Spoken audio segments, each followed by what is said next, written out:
If you uploaded your music to DistroKid and still ended up with pennies, I want you to understand this. No matter how many streams you get, you still don't control how people buy from you or if they buy at all. So by the end of this video, you'll know exactly how to switch from renting attention using platforms like DistroKid to selling music direct with intention, leverage, and real money attached. My goal is to help you understand that selling music direct to consumer is the key that will turn your songs from passive content into active sales. Because once you stop treating music like a file you upload and start treating it like a product, everything transforms, including your cash flow, your leverage, and how your fans relate to you. So let me show you a simple workflow that makes this realistic, even if you don't have a big fan base, team, or a massive budget, which a lot of us just don't. So number one is we gotta address the platform switch here. Currently, you're relying on DistroKid to drop your music, but this poses a problem because you're only creating one income source for your music.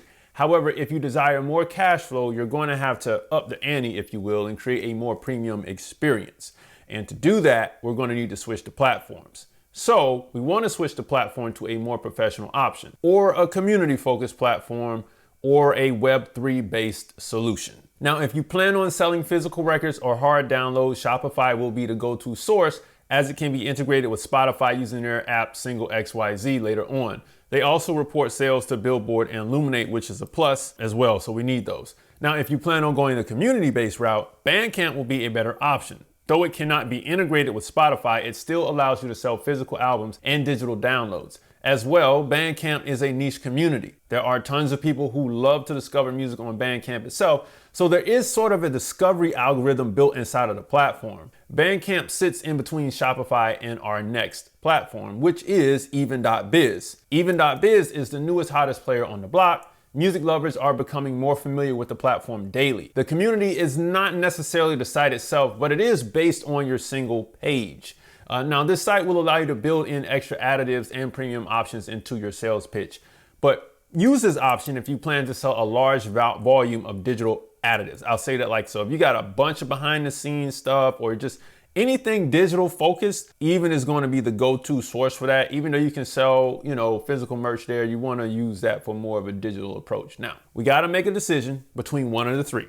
If you don't do that, we're still stuck at square one. But once you make the decision, this will determine how you will sell your music, because the platform adjusts our approach to marketing. You see, if you think building a storefront is much more work than you bargained for, let me be the first to say, a premium experience requires a premium platform to get premium money. My favorite is Shopify. I'm not endorsing them, I'm just saying.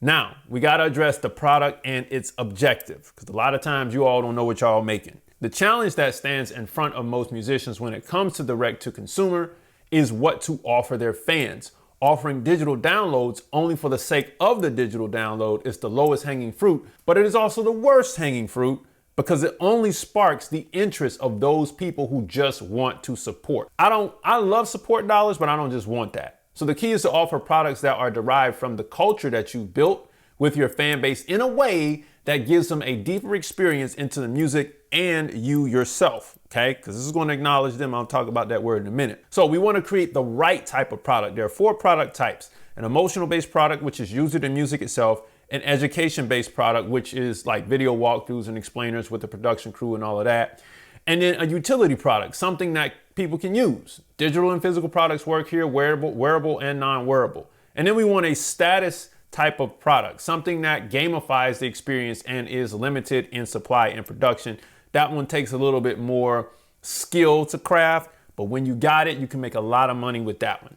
Now that we have the 4 products here, let's create the meaning around the product. We got to acknowledge the culture that you built, because if the merch does not match the culture, what's the point? A lot of you all want to do t-shirts, hoodie, hats. People, they'll buy it, but it's like, I wish I could get something that meant a little more. You see what I'm saying? Number 2 is you got to give deeper access and insights, because why would you sell fans an experience they could have gotten on Spotify? And then you want to grant them some type of achievement to make fans feel like they achieved a status of cool because they purchased from you. Essentially, the product should feel like a badge of honor. So we got acknowledgement, we got access, and we got achievement. That makes the product mean something. If we don't do that, you're essentially offering your fan base the same thing they could have gotten on the streaming services, but simply using the platform as a donate button. This is severely underutilizing the platform. But remember, to do this right, you got to create the right type of product and you got to create the right type of meaning around that product. Now, if you think, yet again, that this is too much work to do, understand this is what's required to produce a high dollar amount for your music. Crybabies don't live here.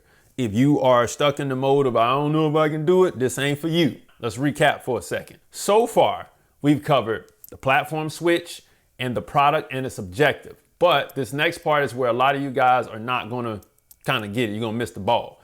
Driving traffic for conversion.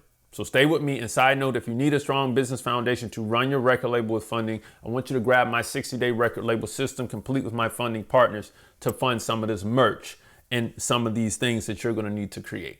Okay, now, number 3 is driving traffic for conversion. Now, if you've ever been to this point before, or if you're wondering how you're gonna get people to buy, this is usually where many of you guys fumble the ball on conversion. The key to conversion is story. It has always been story, and it will always be story.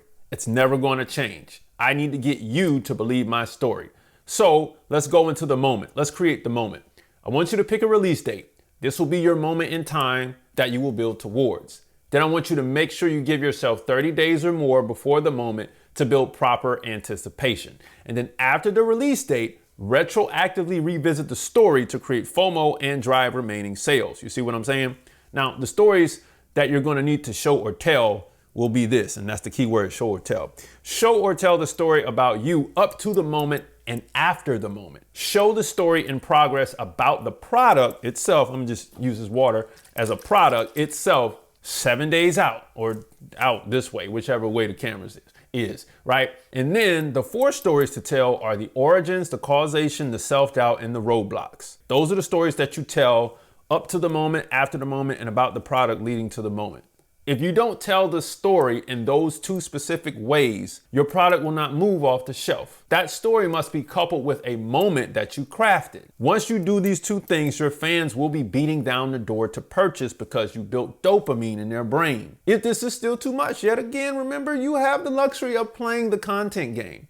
Back in the day, artists had to play the media game, and it was much harder to get a second chance and be able to adjust on the fly. At the end of the day, we're going for max sales. And if you want to do that, you need max conversion, which means you need to tell the story. Now, here's the challenge. Before you click on another video or open another tab, I want you to do this right now. Write down where your music currently makes money, whether it be streams, publishing, shows, merch, and be honest about what's actually working, if it is at all.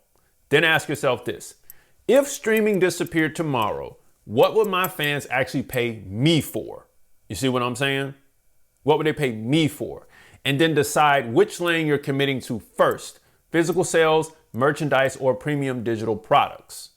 It's a real question here. The goal here isn't perfection, it's clarity. Because the real question isn't should I sell direct, it's how much longer can I afford to let platforms control my income. We can't survive on streams alone, people.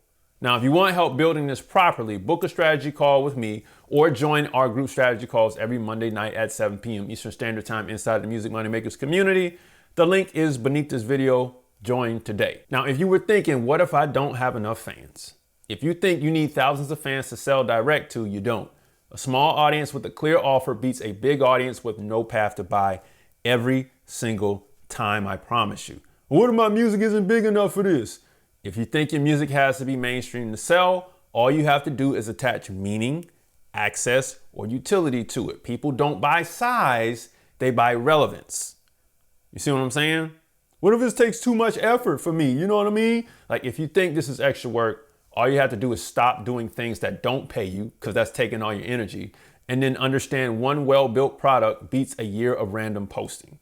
You see what I'm saying? Now, I know you're going to keep watching videos on this, and that's fine. But if you keep streaming only, here's what it's going to cost you. You'll keep burning energy promoting music that doesn't convert to sales and funding platforms instead of your own business, which means you'll slowly resent your own work because it never becomes valuable fast enough to sustain you, leading you to choose between chasing streams and hope or building something that actually pays right before you lose it all. And the indecision here is the most expensive choice of all. So I need you to make a choice to make a positive change in your business. Because at the end of the day, if you were struggling with relying on DistroKid as your only path to income, not knowing what to sell beyond a basic download, and posting and promoting without a clear conversion moment, well, you now have the understanding to become a direct-to-consumer artist who owns the relationship between you and the fan, controls the offer, and gets paid with intention. Music Money Makers. If you make music, you should always make money. Log on to musicmoneymakeover.com. Grab the 60-day record label system beneath this video, complete with my funding partners. Book a call, join the Music Money Makers community, grab the free stuff, and watch this next video right over here to save your career. And I'll see you next time. Peace.